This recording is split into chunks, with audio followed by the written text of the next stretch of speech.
그래서 임대 현황은 건물의 핏줄 그리고 그 안에 흐르는 피와 같습니다. 건물을 매입할 때 현재 임대 현황과 업종 구성은 수익성과 안정성을 판단하는 핵심 요소입니다. 안녕하세요. 이웃은 신림역 4번 출구 미건부동산 대표 마채연입니다. 중소형 건물을 매수할 때 많은 분들이 어떻게 좋은 건물을 살 수 있나요? 라는 질문을 농담처럼 진심을 담아서 묻습니다. 질문은 쉬운데 답은 매우 어렵습니다. 그래서 오늘은 건물 매입 시 꼭 체크해야 할 5가지 사항들과 각각의 사항들 아래 세세한 체크리스트를 준비했습니다. 예비 건물주들도 그리고 똘똘한 한 채로 갈아타고 싶은 그런 분들도 지금 알려드린 이 5가지 핵심과 그 아래 세부 체크리스트만 기억한다면 건물 매입 후에 예상치 못한 하자, 유지비 폭탄, 그리고 공실 문제를 피해가거나 대처하실 수가 있습니다.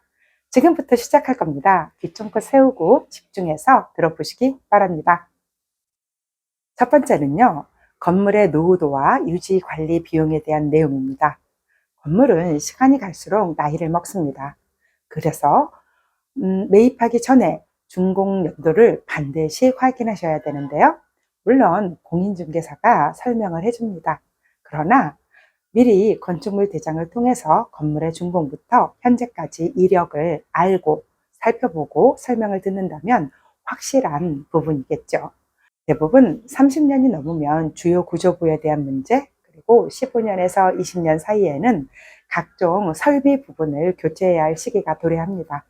그래서 외벽을 비롯한 내외부 상태인 균열, 박리, 변색 여부, 최근 도장 시기, 누수 흔적, 미관상 문제, 타일의 균열, 탈락, 들뜸, 계단 난간 상태, 바닥재 마모 상태, 공용 화장실의 설비 노후도, 조명 상태, 인터폰이나 보안 시스템, 그리고 우편함까지 살펴보면 좋습니다. 매입 후에 이 건물에 즉시 들어가야 하는 비용이 얼마인가에 대한 답을 먼저 띄워놓고 보는 것이 예비 건물주들의 기본이라고 할 수가 있습니다. 향후 3년에서 5년 이내에 건물에 들어갈 수선 비용을 예측하는 것은 초기 자금 확보에 대한 계획입니다. 그래서 이 건물이 최근 5년 이내에 수선, 교체, 리모델링을 했는지, 전체 건물의 로비, 복도, 계단 등의 상태가 어떤지, 주요 설비 교체 시기가 도래했는지, 외벽의 도장, 방수, 배관 교체 등 그 시기와 비용 등을 확인하는 것이 좋습니다. 이렇게 확인하게 되면 이 건물은 내가 바로 사용할 수 있을까? 수천만 원 이상의 추가 비용이 필요한 상황일까? 임차인 유치에 강력한 영향을 주는 것은 무엇인가? 수선 시기를 조정해서 비용을 분산할 수 있을까? 라는 답을 얻게 됩니다. 정확한 자금 확보와 전략을 가질 수가 있는 것입니다. 좀 많이 복잡한가요? 그렇다면 이 영상을 끝까지 시청하시고요. 3번만 더 반복해서 들어보시기 바랍니다. 두 번째는요, 건물의 하자 및 위험 요소입니다. 첫 번째와 연계된다고 할 수가 있는데요. 건물은 겉모습보다 속이 더 중요합니다. 속이 단단해야 대수선이든 증축이든 리모델링이든 매수자가 원하는 대로 건물의 기능을 살릴 수가 있기 때문입니다.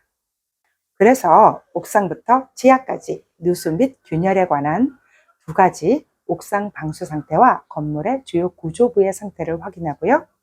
배관에 대한 상수도, 하수도, 배관 상태와 우수관, 오수관 상태를 점검합니다. 그리고 사실 우리가 전문가는 아니잖아요. 그렇지만 눈으로 세심하게 주요 구조부인 벽, 기둥, 바닥, 보, 지붕, 주계단의 상태를 점검한다면 안정성과 함께 건물 매입 후 비교적 적은 비용으로 건물에 대한 전체 또는 부분 리모델링을 할 수 있는 판단을 할 수가 있습니다. 그런데 여기서 중요한 것이 있습니다. 리모델링이 필수인 20, 30년 지난 건물보다는 10년 내외의 건물일수록 더 꼼꼼하게 살펴보셔야 한다는 것입니다. 세 번째는 무엇일까요? 매우 중요한 건데요. 우리가 눈으로 늘 확인할 수 있는 거죠. 세 번째는 엘리베이터와 주차장입니다. 아시겠지만 요즘 4층 이상의 건물이라면 엘리베이터는 선택이 아니라 필수입니다. 투자 가치와 임대 경쟁력에 직결되는 필요 요소이거든요. 승강기가 있는지 없는지, 있다면 제조사와 교체 시기, 유지 보수 계약 상태를 확인합니다.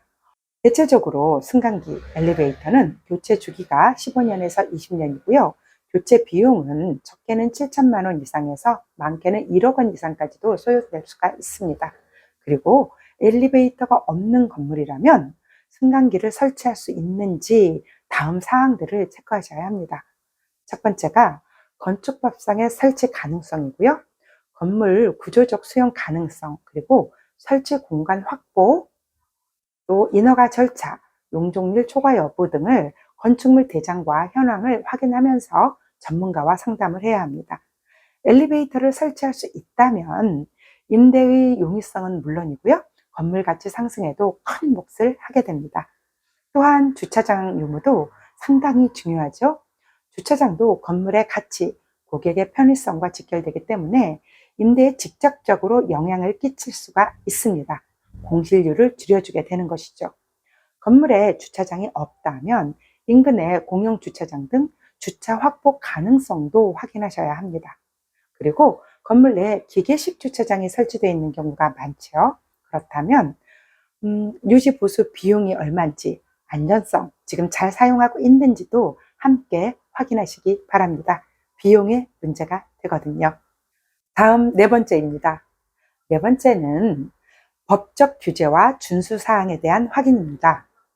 건물 매입에서 가장 중요한데도 우리가 가장 많이 놓치는 부분이고요. 건물과 건물이 위치한 대지의 법적 사항에 대한 다음 6가지 체크 항목은요.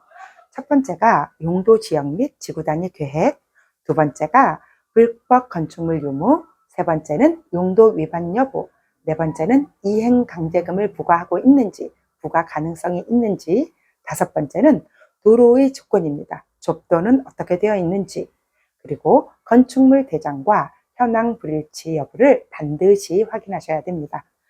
특히 무단 확장된 부분이 있다면 괜찮아요 라고 말하는 경우도 있지만 민원 등의 이유로 지자체에 적발이 된다면요, 이행 강제금 부과는 물론이고 철거 명령까지 받을 수가 있습니다.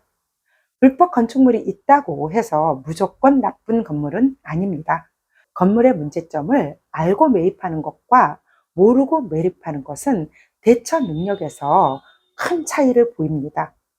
해결 방안이 있는지 없는지에 따라서 재산 가치에 큰 영향을 미치기 때문입니다. 감당할 수 있는지 판단하는 것은 건물을 선택하기 전에 너무나 당연한 것입니다.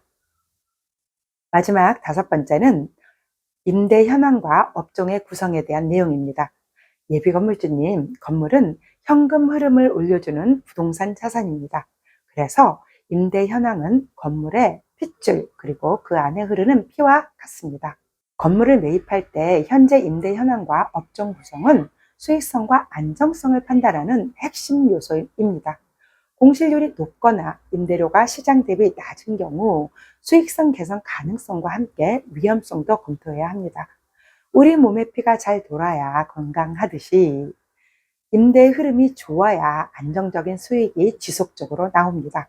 공실 여부와 그 사유, 현재 공실 비율, 층별 임대 현황, 저층부와 고층부의 임대료율 차이, 임대 계약 갱신 시기 확인, 임대료와 보증금의 적정성, 층별 임대료 차등화 정도, 임대 수익률 계산 및 예상 수익 분석 등은 미리 우리가 충분히 확인해 볼 수가 있습니다. 건물 전체의 임차인들의 상태를 알 수가 있고요. 이 건물의 임대 현황이 위험한지 안정적인지 또 미래 가치가 있는지 정확하게 판단할 수가 있습니다. 건물의 안정적인 수익 창출을 위해서는 업종의 다양성과 또 임차인의 안정성이 매우 중요한 요소가 됩니다. 업종 구성을 확인할 때는요, 층별 입점 업종이 무엇인지, 업종 간의 시너지를 이루고 있는지, 상호 보완 업종이 무엇인지, 또 앵커 테넌트, 즉 핵심 임차인이 있는지, 그리고 주변과의 경쟁 관계 등을 함께 체크하면 좋습니다. 그리고 계약 갱신 시기를 검토를 해야겠죠. 계약 갱신 시기를 검토하고 준비하는데 임대차 계약 만료 시점을 확인해야 되고요.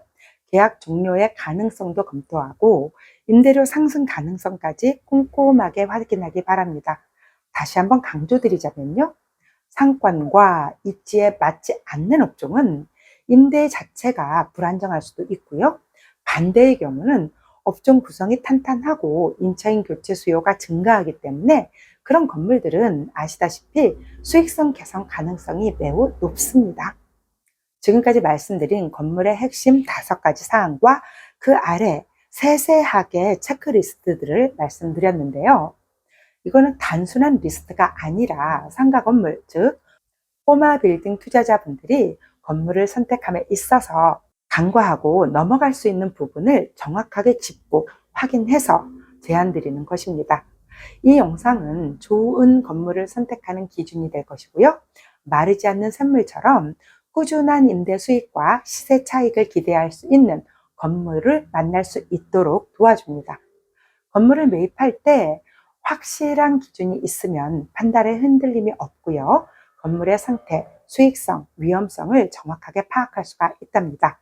아는 만큼 보이는 것입니다. 오늘도 도움이 되셨다면 좋아요, 구독, 알림 설정 부탁드립니다. 여러분께서 주거용, 상업용, 꼬마 빌딩, 중소형 빌딩을 찾을 때는요.